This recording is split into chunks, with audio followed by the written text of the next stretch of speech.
Tapi kalau di ruang lingkup ranah divisi surveinya, maka sebenarnya lebih kepada menghasilkan data, memetakan. Jadi tujuan fungsi utama survei apa sih? Riset itu untuk fungsinya apa sih? Yang pertama adalah mengetahui kondisi. Yang kedua adalah menganalisis perilaku, kurang lebihnya seperti itu, dan memproyeksi ke depan.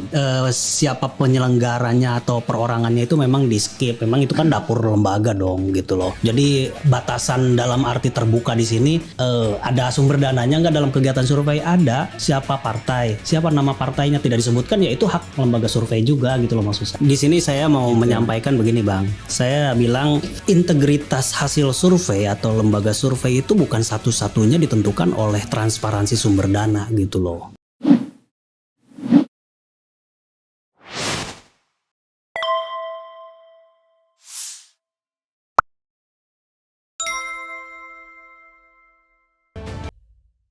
Yang tadi itu kok dua mata koin ya, yang satu survei, yang satu pemenangan, ya kan?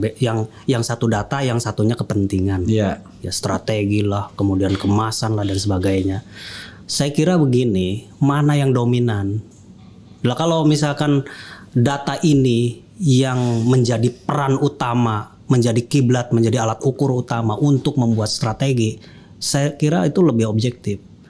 Dan objektivitas itu pasti terbentuk gitu loh. Tapi kalau terbalik, kepentingannya yang lebih dominan dibandingkan data, itu umumnya data juga dipelintir-pelintir, diolah-olah. Kan rata-rata kan sesuai dengan kepentingan gini, dia. Kan rata-rata begini, sederhananya. Saya meng-hire orang, itu kan tidak untuk melihat secara objektif. Mungkin melihat secara objektifnya survei pertama yang tidak dipublikasikan kan. Saya tahu posisinya sekian kan. Oke. Setelah itu kan main subjektif semua. Bagaimana caranya mendongkrak popularitas, elektabilitas. Saya lihat misalnya survei besar mengatakannya. Saya udah tahu nih kayaknya ini berafiliasi dengan partai X dan calon X. Kebetulan partai X dan calon partainya terkenal, tapi calonnya nggak terkenal. Nah, dia berusaha kayaknya bagaimana mendongkrak calon yang tidak terkenal itu masuk slot-slot tuh. Salah satunya tadi saya bilang, ketika dia memunculkan 10 nama, tiba-tiba kok ada nama yang selama ini yang biasa bertengger di urutan 4, 5, 6, saf kedua lah, dari 3 besar pertama, 3 besar kedua, nggak ada salah satu nama. Saya pernah komentar di sini, waduh canggih sekali, karena saf yang kosong itu dimasukin nama yang diperkirakan dia membohirin begitu kan saya kira wah kalau begitu kacau. Wah itu kalau itu terlalu jauh. Tapi intinya kalau apa yang Bang Repi gambarkan itu adalah kerja tim pemenangan atau strategi kampion ya. Tapi kalau di ruang lingkup ranah divisi surveinya, maka sebenarnya lebih kepada menghasilkan data, memetakan. Jadi tujuan fungsi utama survei apa sih? Riset itu untuk fungsinya apa sih? Yang pertama adalah mengetahui kondisi. Yang kedua adalah menganalisis perilaku, kurang lebihnya seperti itu, dan memproyeksi ke depan. Kan kurang lebih ada di ruang lingkup itu. Nah, data lalu kemudian dianalisis, lalu kita analisis, kita sampaikan, lalu kemudian diolah nih sama tim strategi pemenangan. Tapi sekali lagi dalam tanda kutip ya by data gitu loh, supaya ini kita capek-capek survei ya, kemudian kita olah lalu ya dipakai dong hasil surveinya. Jadi rekomendasi itu lain lagi gitu ceritanya.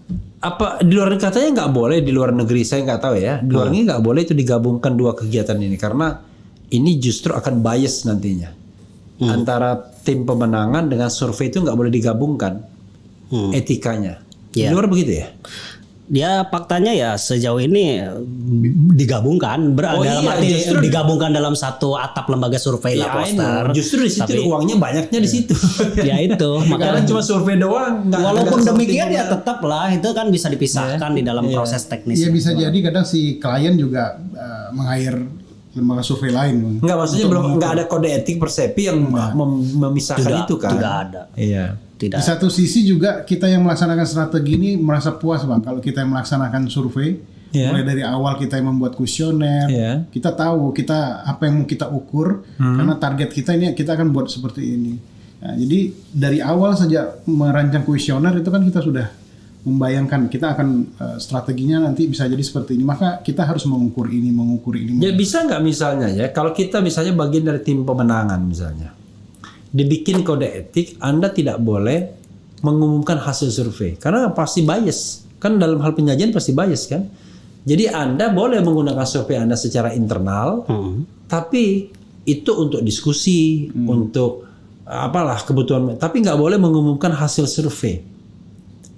Jadi kan kita katakanlah di hire nih oleh partai X ya kan, semua partai kan meng-hire atau calon X.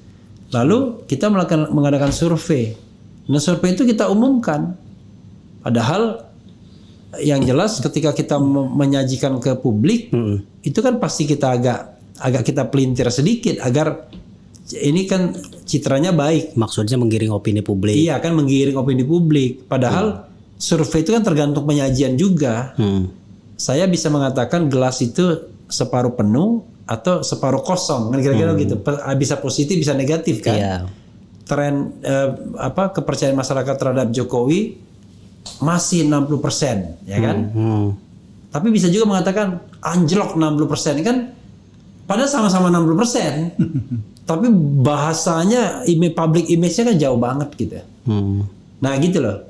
Itu tadi soal netralitas ya. Ya, memang faktanya begitu ya. Dan khususnya di perkumpulan survei opini publik Persepi juga memang belum ada sejauh ini batasan bahwa tergantung siapa kliennya, lalu kalau sudah kelihatan kliennya dari siapa maka itu boleh dirilis, boleh tidak, atau tidak boleh gitu kan. Itu sejauh ini belum ada aturan seperti itu. Atau gini aja, bisa nggak dipaksa mereka menyebutkan sumber dana?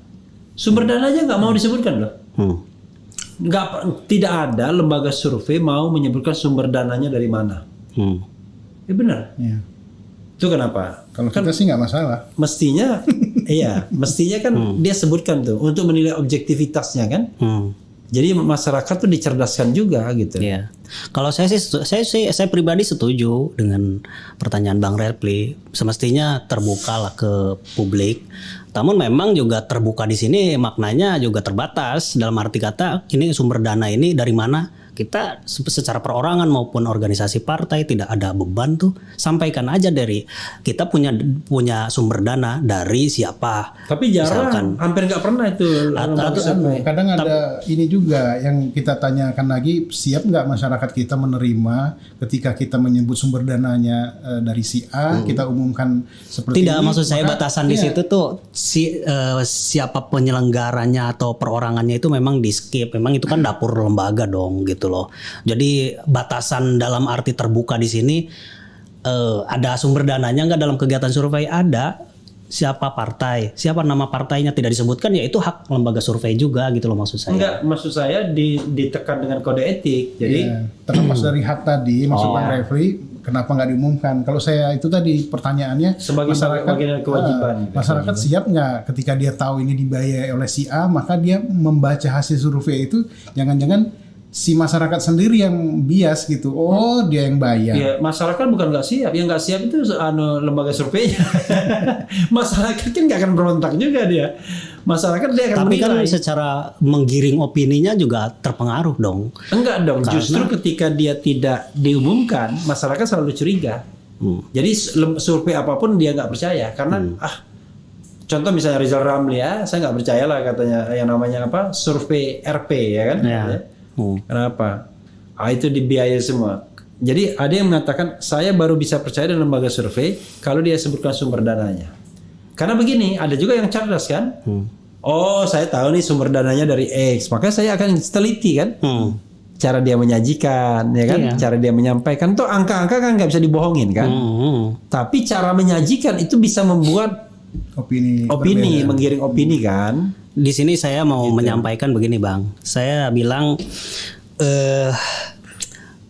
integritas hasil survei atau lembaga survei itu bukan satu-satunya ditentukan oleh transparansi sumber dana gitu loh. Banyak faktor lain juga gitu. Dalam arti kan yang tadi misalkan metode yang digunakan, non metode yang tepat, lalu kemudian netralitas lembaga. Nah itu bisa diukur ya, sebenarnya bisa diaudit dalam arti kalau misalkan ditemukan kecurigaan-kecurigaan tertentu, lalu kemudian ada di situ dewan etiknya, kan Persepi. Tapi kan di-trigger dari dana. Oke ya. Maksudnya jadi juga di sini saya mau sampaikan dan saya tegaskan keterbukaan sumber dana itu juga bukan satu-satunya.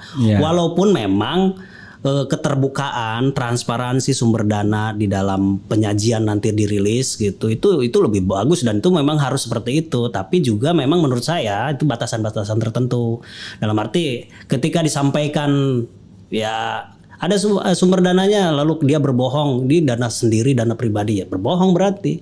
Kalau memang ada sumber dananya sampaikan aja ini memang dibiayai, ada donaturnya. Nanti lalu kemudian saya mengusulkan ya undang-undang ya KPU misalnya atau peraturan KPU untuk survei yang diriliskan, ada rilis hasil survei ya, maka diwajibkan menyebutkan sumber dananya. Gitu ya. Jadi kalau seandainya mau diriliskan, sumber dana harus disebutkan. Tapi kalau tidak diriliskan ya terserah dia. Kan kira-kira begitu. Kayaknya itu menarik. lebih fair. Dirilis itu disebutkan sumber dana dengan tidak disebutkan sumber dana, efek terhadap masyarakat atau kepercayaan itu seperti apa, itu penting juga tuh di apa namanya di polling ya. Polling. Saya polling ya.